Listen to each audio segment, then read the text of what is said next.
I understand why people are upset about having hotels of asylum seekers put near them. I get it. Totally understand. That is actually a world away from saying, OK, well, we're going to have an uprising to fight the people who are trying to replace us or whose culture is trying to become the predominant one. There's a world of difference there. The numbers just don't make that make sense. If you want to go and protest on the street about uncontrolled migration and a lack of control at the border, I get it, really, really get it. I think that is a completely legitimate criticism of previous governments, this government. Absolutely right. It does feel uncontrolled. The numbers have been huge, not just illegal, but legal migration numbers have been absolutely massive. Never seen it before in the history of this nation, the speed of change. And nobody voted for it. So I understand the anger. But this other stuff, where's that come from? Neil's in Stevenage. Neil. Hi.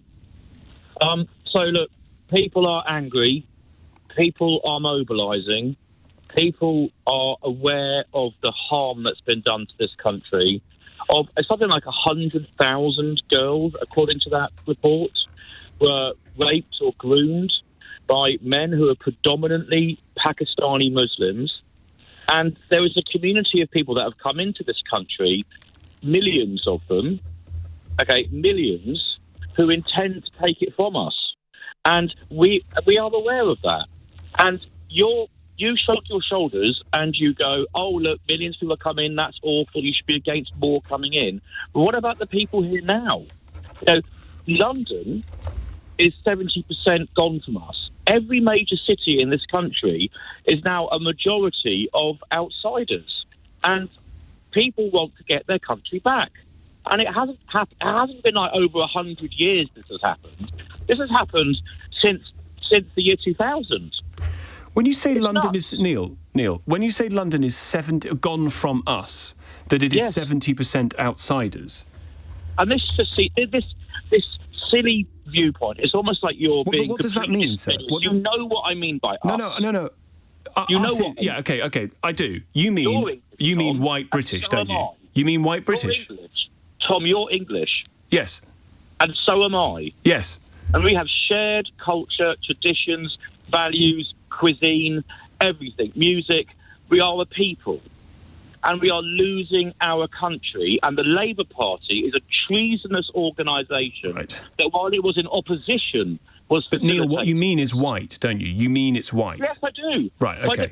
But see, that's the main culture. We are a culture. What's white culture, though? What does white culture mean? Because there are all sorts of white people. Hang on a sec, Neil. There are all sorts of white people all over the world. They have different cultures. Now, Tom, listen.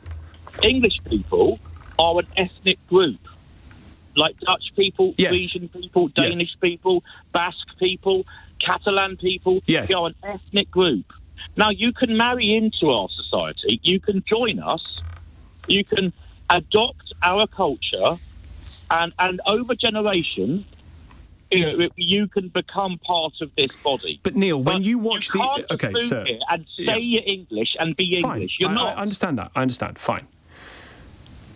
Do you follow football? Do you follow cricket? Do you follow sport of any kind? Yes. When you watch the England football team, where non-white English players are playing, are they ethnically English to you? No, they're not. Why? They were born here. Their parents were born here. Change to ethnic group. No, but Neil, if the qualifying characteristic of being English is were you born here? Shared ancestry. Shared culture. But how shared do you want it? Because their parents were born here too. You have to at least marry into our community. But Neil, the parents of an England footballer who is non-white, his parents... Neil, hang on a sec.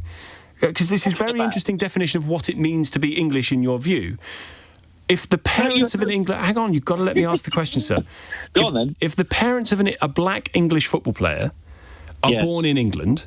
Yes. That player is born in England. They are representing their country. My question to you, Neil, are they ethnically English? Let me reply, okay? If two black people moved to this country and never learnt English and brought up their child not to speak English and ignored everything around them and just lived in an introspective bubble where they didn't meet or talk to or make any attempt to integrate with English ethnic people, then no, they're not. Just because you're born here doesn't make you part of our our nation. Well, how do I know It you doesn't. are? You're born here. How do I know that you're ethnically You English? can't over the radio, obviously. But you would Because say you you can't can. speak. You would say I would instantly recognise you as being ethnically English, even though you might only live Do in a you bubble of believe that one. ethnic groups exist? Say again? Do you believe ethnic groups exist? I believe that you can have an ethnicity, of course.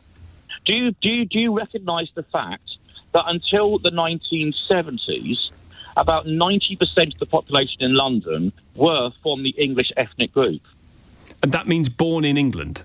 No, it doesn't. Right, what does it mean then? It means more than that. English people happen to be white. It's not our fault, but we are. Chinese But people not every happen to English be person is Chinese. white, Neil. You agree that not every English person is white? I believe that some communities that have settled here over generations can become British, particularly Afro-Caribbean people, Afro-Caribbean black people.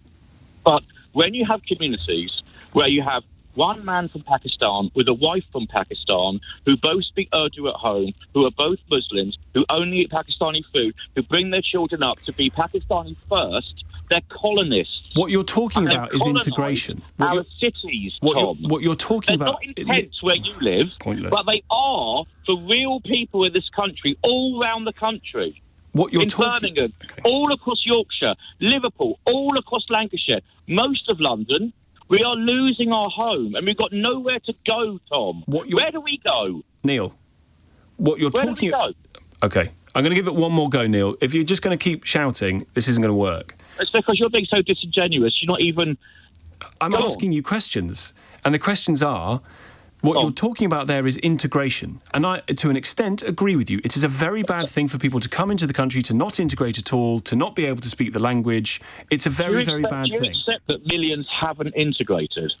Depends on what you mean by integrate. But I think... Okay. But if I'm saying to you that you can't have communities living all together in large groups that don't intermarry, that keep every single cultural thing from home and don't adopt any of ours except sort of nebulous British values about being nice in the queue, which mean nothing. Okay, the country is being colonised. I don't agree with you. I don't think the country is being colonised.